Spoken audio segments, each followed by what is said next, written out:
Hello friend, welcome back to my channel. তোমরা সবাই কেমন আছো? আশা করছি ভালো আছো, আর আমিও ভালো আছি। তো বন্ধুরা, মা আজকে দেখো বাজার থেকে পুঁটি মাছ নিয়ে এসছে। ছোট মাছ খুব একটা আনা হয় না, কারণ কাটতে খুব সমস্যা হয়, সেই জন্য তাড়াহুড়োর সময় তো আজকে মা এনেছে কাঁচা আমড়া আর তার সঙ্গে ছোট ছোট পুঁটি মাছ। তো আজকে হবে কাঁচা আমড়া দিয়ে পুঁটি মাছের টক। তো মানে রেসিপির নামটা শুনেই তো আমার জিভে জল চলে আসছে। এই যে কাঁচা আমড়া, এই আমরা চাটনি, আমড়া দিয়ে টক, আমের আচার, মানে আমড়ার আচার খুব ভালো লাগে সব রকম খেতে। তারপরে এই আমড়া দিয়ে ডালও হয়। তো অবশ্যই তোমাদের সাথে একদিন রেসিপি শেয়ার করব। আজকে পুঁটি মাছ দিয়ে কাঁচা আমড়ার টক, এটাই শেয়ার করি। এই যে মাছগুলোকে কেটে ধুয়ে নিয়ে চলে এসেছি, আর এদিকে আমড়াগুলো কেটে জলে দিয়েছি। আর এদিকে কিন্তু তোমরা গোটা আমড়া দিয়েও কিন্তু টকটা করতে পারো, ভালো হবে। আর এখানে মাছটাকে মা ভেজে নেবে প্রথমে, সেই জন্য লবণ হলুদ মাখিয়ে। এরপর মা কড়াইতে দিয়ে দিল সর্ষের তেল মাছ ভাজার জন্য।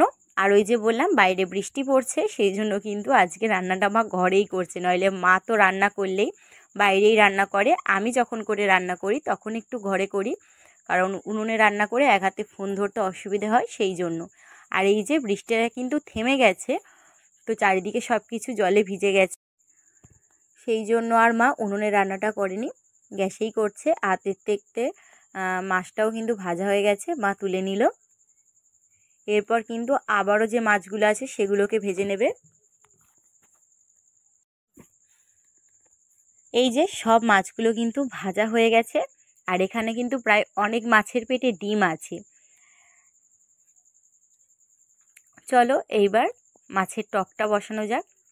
ফোড়নে মা দিয়ে দিল 3টে শুকনো লঙ্কা আর সামান্য একটু 5 ফোড়ন। পুঁটি মাছ ভাজা খেতেও কিন্তু বেশ ভালো লাগে, আর ভাজা খাবো বলে কিন্তু তুলেও রেখে দিয়েছি, পরে খাবো। তো এরপর যে আমড়াগুলো কেটে রেখেছিলাম, মা আমড়াগুলো দিয়ে দিল। আর আমড়াগুলো দেওয়ার পর কিন্তু অল্প একটু তেলে ভেজে নেবে, তারপরেই কিন্তু জল ঢেলে দেবে। টক করতে কিন্তু একটুও বেশি সময় লাগে না, খুব তাড়াতাড়ি হয়ে যায় যে কোনো কিছুর টক। তো দেখতে পাচ্ছ হালকা মা আমড়াগুলোকে ভেজে নিয়েছে, দিয়ে পরিমাণ মতন জল দিয়ে দিল। যতটা টক তোমরা খাবে সেইভাবে জল দেবে। এরপর দিয়ে দিল লবণ আর হলুদ গুঁড়ো।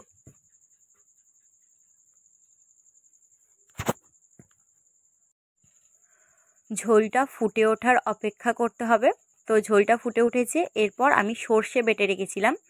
যে কোনো টকে কিন্তু সর্ষেটা মাস্ট দিতেই হবে, তবে কিন্তু টকের স্বাদটা বেশি ভালো হয়। তো সর্ষে বাটাটা মা দিয়ে দিয়েছে। এরপর দিল সামান্য একটু চিনি।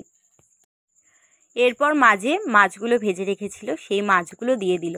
আর ফুটতে ফুটতে না ঝোলটা অনেকটা কমে গেছে। যতটা ঝোলটা মানে রাখবো বলে মা জলটা দিয়েছিল, অনেকটা ঝোল কমে গেছে, দেখে বুঝতেই পারছো তোমরা। তো এই যে টকটা কিন্তু একদম রেডি হয়ে গেছে, আর মা নামিয়েও নিয়েছে, কিন্তু ঝোলটা অনেকটা কমে গেছে। তো টকের কিন্তু আসল হচ্ছে ঝোল। তো এই ঝোলটা কিন্তু তোমরা একটু বেশি করেই করো, ভালো লাগে টকের ঝোলটা খেতে। তো আজকের এই পুরো রেসিপিটা তোমাদের কেমন লাগলো অবশ্যই কিন্তু কমেন্ট করে জানিও বন্ধুরা। চলো টাটা, তোমরা সবাই ভালো থেকো, সুস্থ থেকো, নিজেদের খেয়াল রেখো। আর এদিকে বৃষ্টিও পড়ছে, আবার এদিকে গরমও লাগছে। তো এই গরমে টক কিন্তু ভালোই লাগে খেতে। এই রেসিপিটা ভালো লাগলে কিন্তু অবশ্যই আমার চ্যানেলটাকে সাবস্ক্রাইব করে আমার পাশে থেকো, আর অবশ্যই একটা লাইক কমেন্ট শেয়ার করে দিও। চলো টাটা। আর তোমরাও কিন্তু বাড়িতে একবার হলেও বাড়িতে বানিয়ে খেয়ে দেখো, দারুণ খেতে হয়। আরও বিশেষ করে যারা টক খেতে পছন্দ করো।